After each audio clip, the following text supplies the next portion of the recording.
Hey superstars, welcome to the Get Rich Without Being a Bitch podcast. I am Vanessa Shaw, your host for the journey that we're about to embark upon. Listen, if you're in business for yourself, you want to enjoy financial empowerment, live life on your terms, and frankly, live a much richer life, you are going to be in the right place because we are going to be challenging stereotypes, breaking through glass ceilings, giving you the tips, tools, and strategies that can help you be a better version of you, build life and business on your terms. So be sure to subscribe because you are not going to want to miss an episode. Go to your favorite podcast platforms on Apple or Spotify and hit subscribe now. And I can't wait to start the journey with you. You won't get what you want. You'll get what you blank. We're going to find out what this is all about in today's episode. Hey, superstars, welcome back. Vanessa here with Get Rich Without Being a Bitch. And today we're going to be diving into one of my favorite tools, the $1 million question. I'm also going to be making sure that we leave a link so you can actually download the book, The $1 Million Question, in the show notes. It won't take you that long to read, and I think it's going to be very, very revealing for you. So let's dive right in. You won't get what you want. You'll actually get what you tolerate. This is so important, especially as you are growing and scaling a business and as you improve your life as well. Here's the problem with vision, right? We focus on vision, all of those extra things that we want. We've spoken about that in previous episodes, that what are the things that immediately come up? The fear, the overwhelm, the limiting beliefs, right? All of those things, the habits, perhaps the lack of skill sets. The problem with vision is it assumes that we are just going to be taking on more and more. And many of us are already maxed out. In fact, you possibly are at the point where you're already feeling a little bitchy and you don't even like the version of you that is showing up because you've got way too much on your plate. You're getting stressed. You feel pulled in multiple directions. And even though the idea of growing your business and getting to that vision feels really exciting, you're like, when? When is that supposed to happen? So this is why I say you don't get what you want, you get what you tolerate. And I'm going to take you through a process today that we take our clients through at least annually and ideally even 4 times a year. So this is something that you can do for yourselves. Because the idea here is not about taking on more. As you grow and scale your business, especially if you want to be hitting those high 6 figures, taking over the 7-figure and multiple into the multiple 7-figure domain, you cannot be doing business the way you've been doing it to date. So taking on more and just doing more works up to a point until it doesn't. And some of you are already there. So what have we got to do instead? We've really got to look at what are you tolerating? Because the previous version of you has set up your world, your environment in a way that, again, served it to this point, but it's not adequate and it's not equipped to get you to the next level. So I'm going to quickly go into a story here of how the $1 million question came about. Love to use a real world example. So I used to run a lot of live events, and that was a lot of what my business model was for many years. So we'd have 100 plus women in a room, and I would teach and coach for 3 days, and we'd go through the tools and build a game plan. And this was in the early days of me teaching this concept around tolerations, and it wasn't actually called the $1 million question back then. And so we took the audience through answering that question around what are they tolerating? So what are those things that they find frustrating, draining, they wish they didn't have to do again, right? It really sucks the life force out of them. It's not getting them towards their vision. It's not fulfilling. It's certainly not helping them make the kind of money that they want to make. And so the audience has gone through this exercise. And at the break, an incredible woman, her name is Dr. Susie Wilder, and you actually hear more of her story in the book. She came up to me in the break with a piece of paper. She'd scribbled down some numbers on it. And she says, Vanessa, I have gone through that exercise. And I have now seen that it is costing me, this toleration is costing me $1 million in my medical practice. Now, Dr. Susie Wilder is a top functional medicine doctor, absolutely incredible woman. She has been in medical practice, private practice for many, many years. She's got the credentials, she's got the authority. And for her, it was as if, oh my gosh, like I've just seen something here that I either haven't seen before or I'm seeing it in a different light. And what was her toleration? And again, I'm sharing this because it might be resonating for you. She was tolerating not making a decision around the future of her practice, around what she really, really wanted. And what she really wanted was to be providing better healthcare solutions for her patients. She knew that in the insurance-based practice that she had grown, and again, it was very successful, she knew that her patients weren't getting the type of healthcare that she wanted to give them and that she felt that they deserved. And the only way for her to shift was to go to that cash pay concierge medical practice model. And she had been really hesitating on making that decision. She felt like her patients were very committed to that model. What were they going to say? What were the judgments going to be? Who was going to be, really upset with her? And probably most importantly, she was really concerned about judgment from her peers. Other medical providers, what would they say when she was breaking away from that more traditional model? And when she did the math and she added it all up, that's when she said to me, hey, Vanessa, there's $1 million of lost opportunity because I'm really not going after what I truly desire and what I believe is the best outcome for the patients that we serve and we can serve moving into the future. And that's why we named the book The $1 Million Question, because it was after that exercise. And we then worked together with Dr. Susie to make those changes. And was it easy? No, it wasn't. Did those fears come up? Of course they did. There were lots of places that we had to overcome obstacles, but the net result of that was probably in the space of about a year, if I remember correctly. Dr. Wilder, Dr. Susie, had actually transitioned out of her insurance-based practice into a cash pay, right? And she still is running a thriving practice, has since hired many other providers, and is considered really one of the top docs for this line of practice in the States and certainly in the part of the country that I live in. So all of that to say that there are things that you are holding back on, that you are tolerating, that are costing you emotionally, financially, spiritually. They are weighing you down, right? And without making those changes and getting rid of those tolerations, it also stops that extra level of creativity. Because we all know, right, when we're tolerating something, we're putting up with something, like it just weighs us down. We don't have the energy, we don't have the dynamism, we don't have the resourcefulness and the creativity, right, to think differently.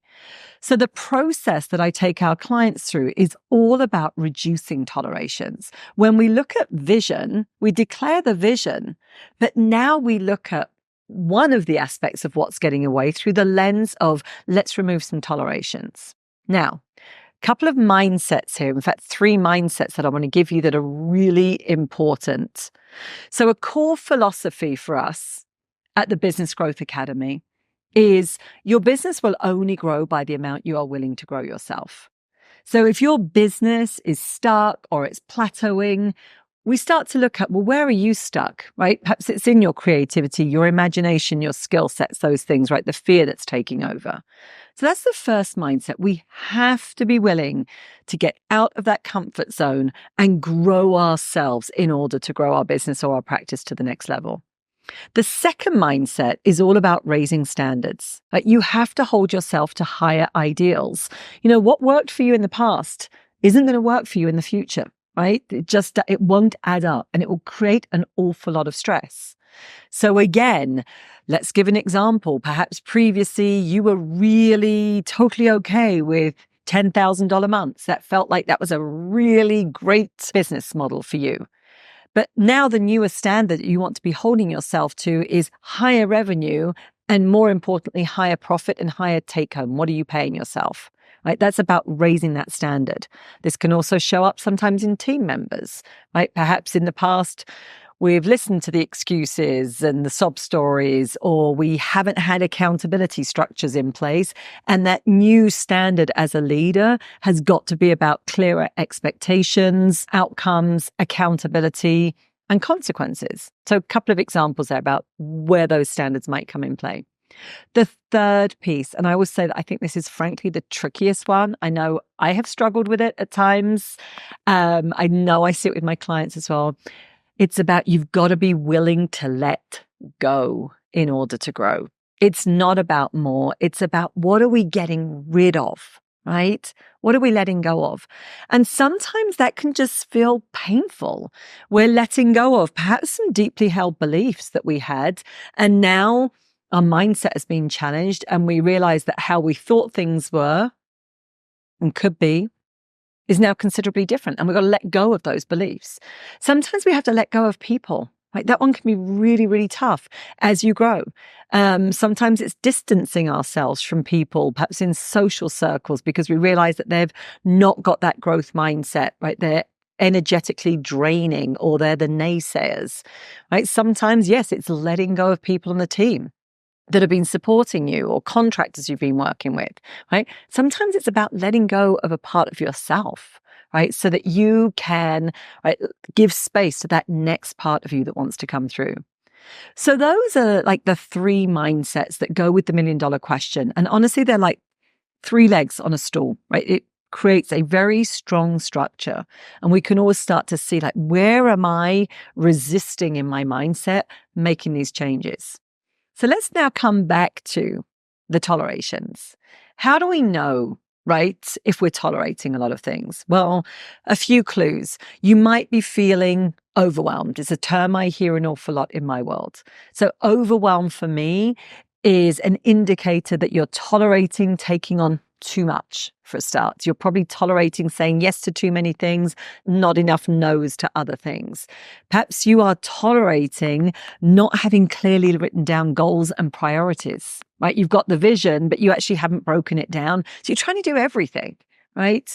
And again, or otherwise you're tolerating performing roles that honestly are not the highest value activities for what you should be doing. You're stuck in admin, you're constantly stuck in the weeds, right? So that overwhelm can give us indicators. So if you're feeling emotionally drained, if you're feeling stressed, I really encourage you to look at what are you tolerating.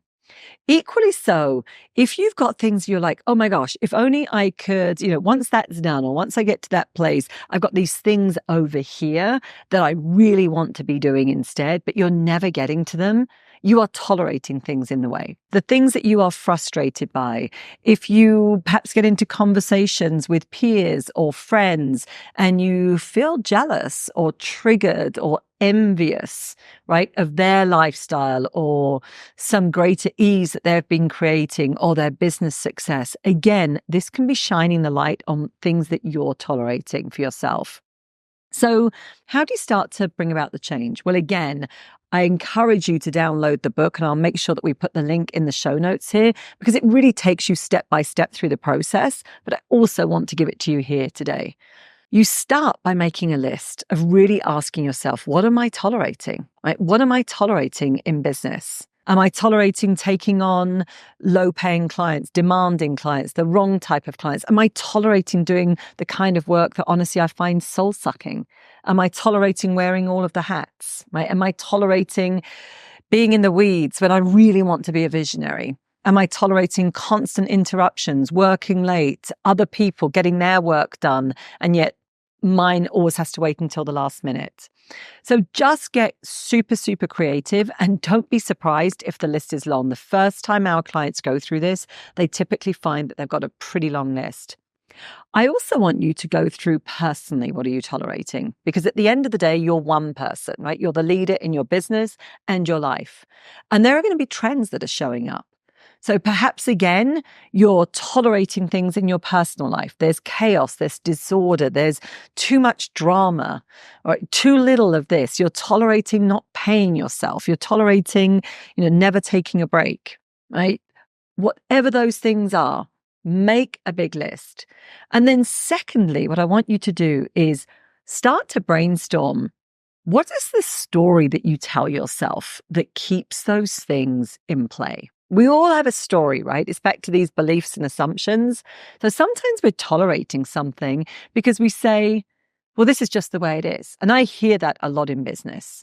Again, people lack good role models. And I say role models that are in integrity and honest around what it takes to build a business and kind of how it really looks. And so we don't always see what's really going on. And we might be mistakenly thinking that business has always got to be hard, that we always have to put in 50 or 60-hour weeks, right? And so the story is, well, this is just the way it is, right? In order to be running this firm or practice or business, this is what I have to do. And that's a story. We need to be able to challenge that story. Do we know with 100% conviction that it is 100% true all of the time? And if it's not, just by a little bit, right, we can start to poke holes in that story and start to see where have we bought into a story that's keeping ourselves stuck instead of really questioning it and seeing that it is time to upgrade back to like holding ourselves to a different ideal. That includes our thinking, right? We've got to expand our mindset into possibility thinking, not into these things that are going to keep holding us back. And then thirdly, once you've got your toleration, you're going to really look at the story that keeps it in play. I want you to be honest, like Dr. Susie was, about the cost. What is it costing you, this toleration? What is it costing you emotionally, your stress levels, spiritually, in terms of not getting to where you really want to get ahead to? What is it costing you financially? Can you put a financial cost to it as well? Is it taking a toll on you physically? Health is important. So again, we see that showing up a lot with business owners. So get really, really honest. Don't dismiss it. Don't minimize it. Get honest about what it's really costing you. Now, of course, I know where you're going to go to next with this. The next thing becomes, what do I do with this, Vanessa? Right? What do I do with this? So if you have a really big list of tolerations, not uncommon for me to hear of people that were 30 plus. I think once I had somebody that said they had like over 70. We didn't laugh. We said, we got some work to do. Okay. It really doesn't matter. All we need is a starting place. It doesn't matter. Just a starting place that's honest, because transformation only begins when we start to put the truth on the table, right? So you've got your list. I want you to look at your list through two lenses. This is a way that you can get started with it. One, frankly, might be some quick wins. You might just say, oh my gosh, this one's really, really easy. I am tolerating, and again, I'll tell you one of mine.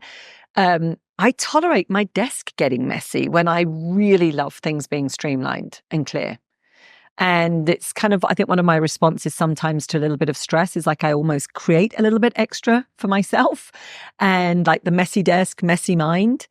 But it's become a simple toleration because the minute I recognize it, I can take the time, right, to clean it up. And it's a quick win and it gives me some energy. So that's an example. You might have other things. But equally so, I want you to look at through the lens of quick wins. And then I want you to look at this through the lens of like what I call umbrella tolerations. Perhaps there are a couple of things there that you say, you know what, if I were to actually change this and eradicate this toleration, there's so many things underneath that would actually start to fall into play. And again, let me give you an example of one of those. It might be that you are tolerating working with less than ideal clients. And so you know from that they're disrespectful, boundaries, get trampled on, not respected. Perhaps they are disrespectful to the team. They don't pay on time. They're draining. You dread when you get an email from them or the phone rings. And perhaps you've bought into the idea that that's part of what you have to do in business. But you also know that if you were to solve that and no longer tolerate it and start to define who your ideal clients are, it would also solve a lot of those problems. Perhaps you'd be able to charge higher fees, right? Command higher fees for your work. You'd have more meaning in the work that you're doing. Your team members would be happier, right? The boundaries would be respected. So look at this through the lens of some of those quick wins, and then also through the lens of what are some of those umbrella tolerations that if I start to solve them is going to give me that new lease of energy so that you are actually moving closer and closer to what we call your zone of genius and doing the work that only you can do, right? And we're starting to delegate and stop doing sometimes the work that honestly others could be helping us with or is simply not essential. So as always, I hope you enjoyed this episode today. I know it's a lot of information. I'd love to know how you're getting on. Please leave me a review. Of course, only a positive one. But I want to hear, seriously, what are some insights? What are you taking away? What are some of the actions that you're taking away from this? And don't forget to hit that subscribe. If you're watching on YouTube, hit subscribe so that you can catch all the episodes. And equally so, hit subscribe on your favorite podcast platforms, Apple and Spotify. I cannot wait to catch you on the next episode.